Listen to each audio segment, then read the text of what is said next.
नमस्ते, मैं डॉक्टर सरिता Kumawat, home science की एसोसिएट प्रोफेसर। बेसिक कुकिंग में आपको पल्सेस एंड लेग्यूम यानी दालें और दलहनों में बता रही हूँ। और दालें और दलहनों में जो आज मैं बता रही हूँ वो है साबुत मूंग।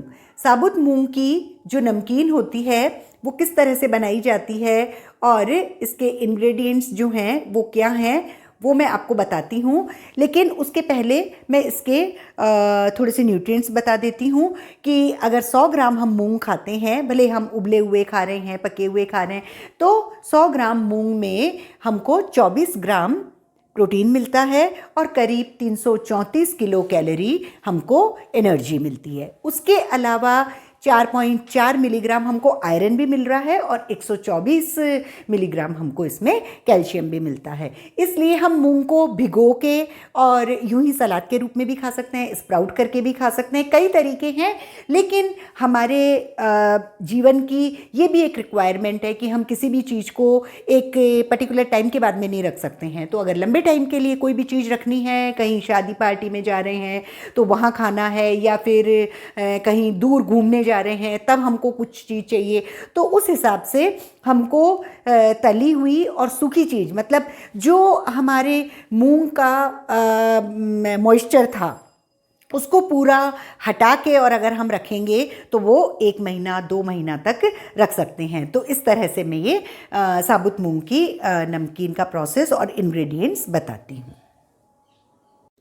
साबुत मूंग की नमकीन के लिए हम साबुत मूंग लेंगे 100 ग्राम, और 100 ग्राम साबुत मूंग को हम धो के और इससे 4 गुना ज़्यादा पानी में हम इसको भिगोएंगे करीब 8 घंटे के लिए। और इसमें 1/4 चम्मच हम बेकिंग सोडा डालेंगे। और उसके बाद में जब ये भीग जाएगी, भीगने के बाद जब हम इसको धोएंगे 8 घंटे बाद में, फिर हम इसको 1 या 2 घंटे तक सुखाएंगे। सुखाने के बाद में जो प्रोसेस है उसमें जो इसको नमकीन बनाने के लिए मसाले पड़ते हैं वो है दोनों तरह के नमक, सफ़ेद नमक और काला नमक, अमचूर खटाई के लिए, और लाल मिर्च पाउडर। इसके अलावा भी कुछ और भी डाल सकते हैं, लेकिन ये मसाले इसमें पर्याप्त होते हैं।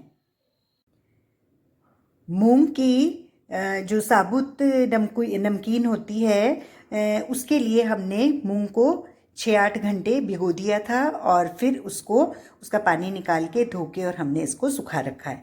अब ये 1 या 2 घंटे हम इसको सुखाएंगे जब तक कि इसका पानी हल्का सा सूख जाए। बहुत ज़्यादा नहीं सुखाना है, नहीं तो बहुत ज़्यादा कड़क हो जाते हैं। तो 1 या 2 घंटे बाद हम इनको तलेंगे।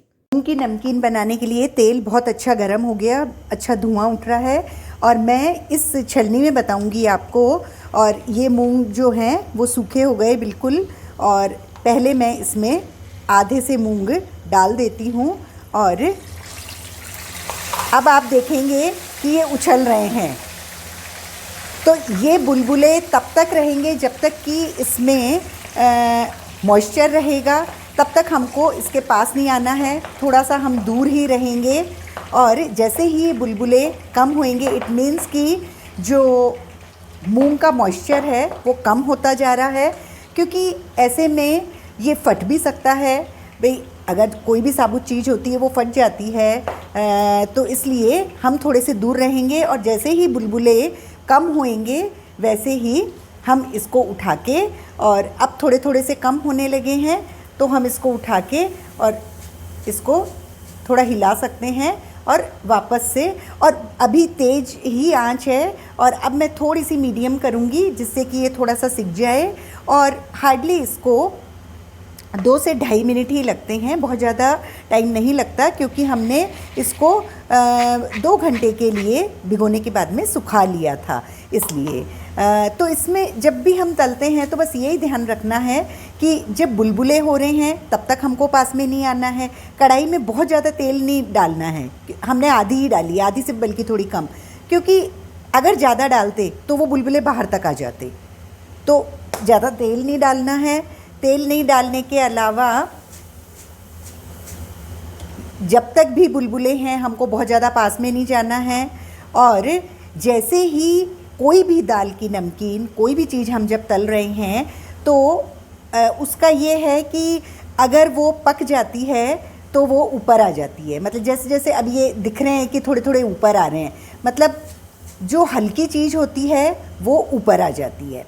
पकौड़े भी हम तलते हैं, नीचे रहते हैं, जैसे ही हल्के होते हैं पूरा बन जाता है वो, और उसका पूरा मॉइस्चर हट जाता है और पूरा सिकने के बाद वो ऊपर आ जाता है। उसी अनुसार हम हर दाल में या कोई सी भी जो भी नमकीन हम बना रहे हैं उसमें यही नियम है।